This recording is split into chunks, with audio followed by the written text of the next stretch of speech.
पंजाब के SAS नगर स्थित phase 11 औद्योगिक क्षेत्र में उस समय हड़कंप मच गया जब एक ऑक्सीजन सिलेंडर निर्माण संयंत्र में आज सुबह करीब 9 बजे भीषण विस्फोट हुआ। इस दर्दनाक हादसे में 2 कर्मचारियों की मौके पर ही मौत हो गई, जबकि 3 अन्य गंभीर रूप से घायल हो गए हैं।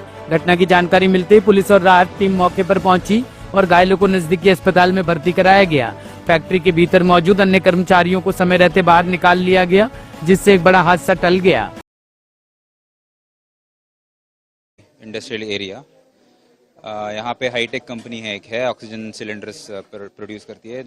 करीब 9 बजे आज एक मैसिव ब्लास्ट हुआ है। इसमें 2 एम्प्लॉयज़ की मौत हो चुकी है और 3 जने इंजर्ड है अभी तक। जब शिफ्ट चेंज हो रहा था 9 बजे के करीब, तब ये ब्लास्ट हुआ है। We are still finding out the reason, preliminary investigation चल रहा है जी। When we get more information we'll let you no.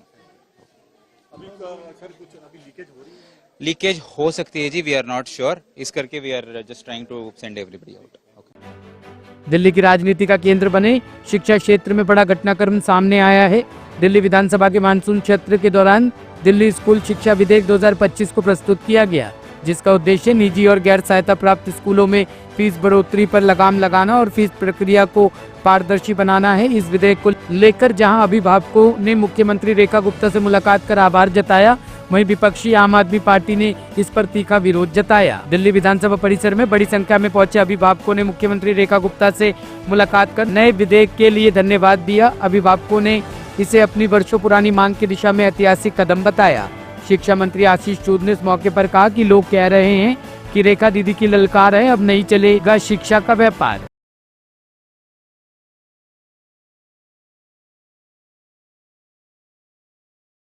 दीदी की ललकार है, अब नहीं चलेगा शिक्षा का व्यापार। और सच में इन पेरेंट्स को पहली बार आवाज देने का मौका मिला। आप इनसे भी बात करिए, इनसे पूछिए इनके जीवन में इससे क्या परिवर्तन आएगा। लेकिन उनका ये भी कहना है कि पहले की सरकार ने कभी उनके फेवर में ऐसा काम नहीं करा, अब स्कूलों में जो सख्ती हो रही है। देखिए, शिक्षा व्यापार नहीं हो सकती। वो सेक्रेड टीचिंग प्रोसेस है, उसको ईमानदारी से लागू करना होगा। दिल्ली के वीवीआईपी क्षेत्र चाणक्यपुरी में कांग्रेस की महिला सांसद आर सुधा से हुई चैन स्नैचिंग की सनसनीखेज घटना को दिल्ली पुलिस ने बेहद सूझबूझ और तत्परता से सुलझा लिया है। इस मामले में पुलिस ने 1500 से अधिक सीसीटीवी फुटेज खंगाले और 200 से ज्यादा संदिग्धों से पूछताछ की। कई दिन की मेहनत और जांच के बाद आखिरकार पुलिस ने आरोपी को पकड़ लिया और उसके पास से छीनी गई सोने की चैन, वारदात के वक्त पहने कपड़े और इस्तेमाल की गई स्कूटी भी बरामद कर ली है।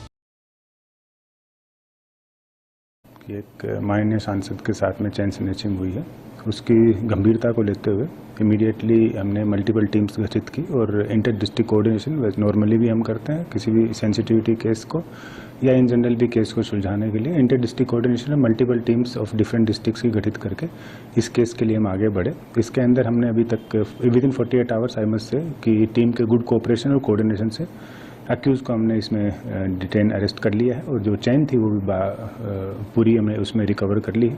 अक्यूज जो है वो सोहन रावत नाम से अक्यूज है, जो ओखला का रहने वाला। उसके ऊपर मल्टीपल केसेस पहले भी हैं। तो उसने जो स्कूटी भी इस्तेमाल की थी वो भी हमने अपने इन्वेस्टिगेशन में पाया कि चोरी की स्कूटी। सर, इसने चाणक्यपुरी इलाका ही क्यों चुना, जबकि सबको पता होता है कि हाई प्रोफाइल इलाका है? इसके बारे में क्या कहेंगे? देखिए, इसने अभी तक हमारे रिकॉर्ड के हिसाब से न्यू दिल्ली में पहली बार इसने स्नैचिंग की है और पहले अलग अलग जगह पे ये चीज़ें करते आया है। इसकी इन्वेस्टिगेशन हम करेंगे, बट स्पेसिफिक इसके बारे में कोई ऐसे पॉइंट नहीं है कि उसने स्पेसिफिक जानबूझ के कोई चुना हो या ऐसा कोई कार्रवाई हो। इसकी अभी इन्वेस्टिगेशन हम कर रहे हैं। अगर कुछ इसके अंदर ऐसा आएगा तो उस चीज़ के ऊपर निश्चित ही संज्ञान में लाते हुए भविष्य की कार्रवाई की जाएगी।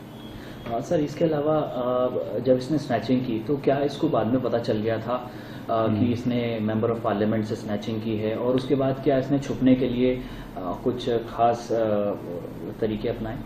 हमें ऐसा लगता है कि जितना मीडिया में चला था उसके हिसाब से इस चीज़ को इसको अंदाज़ा हो गया था, क्योंकि वो स्पेसिफिक जगह और टाइम भी चला था मीडिया के अंदर ही कहाँ स्नैचिंग की है, तो इसको पता चल गया था कि इसने मेंबर ऑफ पार्लियामेंट की स्नैचिंग की। और उसी के कारण हमें काफ़ी समय भी लगा इसको ढूंढने में, वरना इसको हम हो सकता है जल्दी भी इसको पकड़ लेते। सर, ऑपरेशन किस तरह से चला, कितनी टीमें लगाई और आखिर ब्रेक थ्रू कैसे मिला इस पूरे केस को?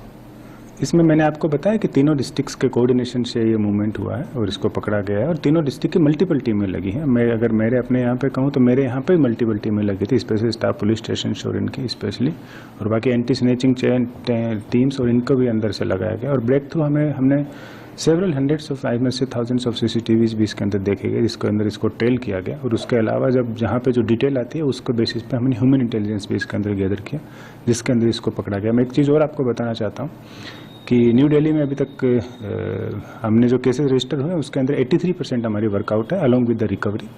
और बाकी में भी हम फ्यूचर में और भी हमारी टीमों को गठन करके और पेट्रोलिंग बढ़ा के हम इंश्योर करें, कोशिश करें कि लोगों को सेफ्टी और सिक्योरिटी से दिया जाए। अकेले ही स्नैचिंग करता है या फिर इसके साथ भी कोई मौजूद था?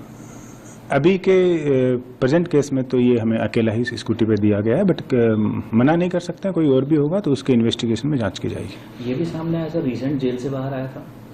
हाँ, उसकी भी हम अभी इंक्वायरी कर रहे हैं कि एग्जैक्टली कहाँ ये गया था और कब ये जेल से आया था। बट हाँ, इसके ऊपर मल्टीपल केसेस हैं, जेल में गया और जेल से बेल पे ही बाहर आया हुआ है। सर एक इम्पोर्टेंट सवाल कि इसमें डेली एप्लीकेशन लगेगी तो उसके खिलाफ भी आप लोग खड़े होंगे?